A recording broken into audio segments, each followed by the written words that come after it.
Mila, I don't think people understand how fragile this all is. It's not fragile, it's just built on trust. And someone just proved that trust was misplaced. I'm Milo. I'm Mila. This is AI Daily. And today, we're starting with a security breach that has OpenAI rethinking its safeguards. But stick around for the story of how Samsung is using AI to cut a month of chip design work down to 2 days, and the serious mistakes it's making along the way. All right, let's start with the breach. OpenAI has new safeguards in place after a security incident at Hugging Face. What exactly happened here? It's a supply chain problem, fundamentally. Hugging Face is a central hub for the AI community, a place to share models, code, and datasets. The issue wasn't with OpenAI systems directly, but with how their technology is used and stored by others on that platform. So this is less about a direct attack and more about securing the entire ecosystem. What are the new safeguards? OpenAI is implementing more detailed monitoring of its models during development.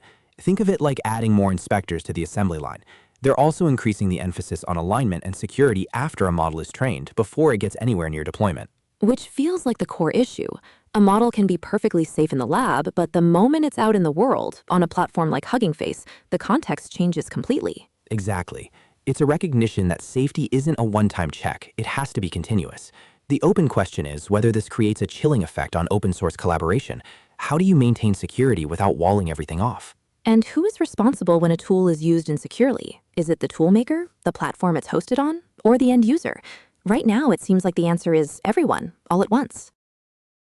From securing models to identifying them, Anthropic announced its chatbot, Claude, will start watermarking its AI-generated text.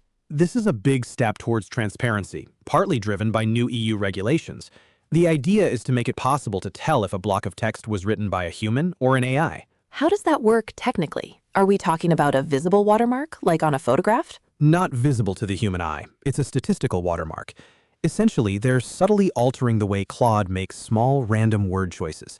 Over a long enough piece of text, these choices create a pattern, a signature, that a detection tool can spot. So it's like teaching a writer to have a specific tick in their prose. A tick that has to be statistically significant, but semantically invisible. You can't have it making the text worse or obviously robotic. There's a real tension there. It's a strange sort of signature to forge.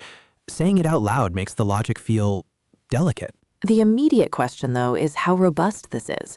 Watermarking AI text has been a cat-and-mouse game for a while.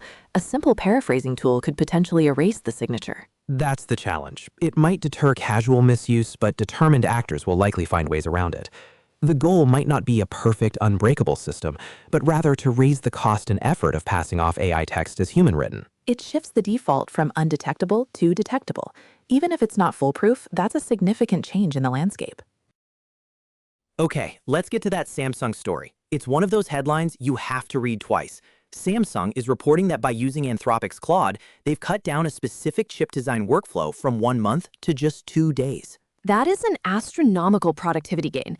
In an industry where time to market is everything, that's not just an incremental improvement, it's a categorical shift. It is. They're using the AI for code generation related to chip manufacturing. But here's the critical second half of that headline.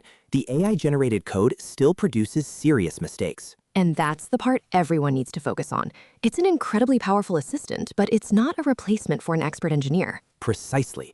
It can generate a first draft in record time, but you still need a human expert to find and fix the subtle, critical errors. The AI can get you 95% of the way there in 5% of the time, but the last 5% requires deep domain knowledge. This feels like the most realistic picture of AI in the workplace right now. It's not about full automation, it's about augmentation.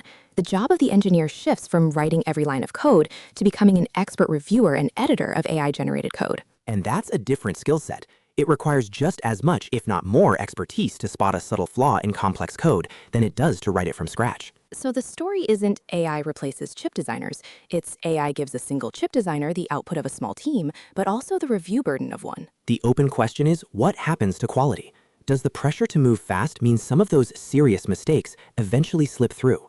The speed is seductive, but the stakes in chip design are incredibly high. Also in AI today. The Small Business Administration, the Department of Labor, and OpenAI are teaming up. They're hosting the first ever Manufacturing Workforce Expo. That's a fascinating combination. It points to a focus on how AI will impact skilled blue-collar work, not just white-collar knowledge workers. It's about AI on the factory floor.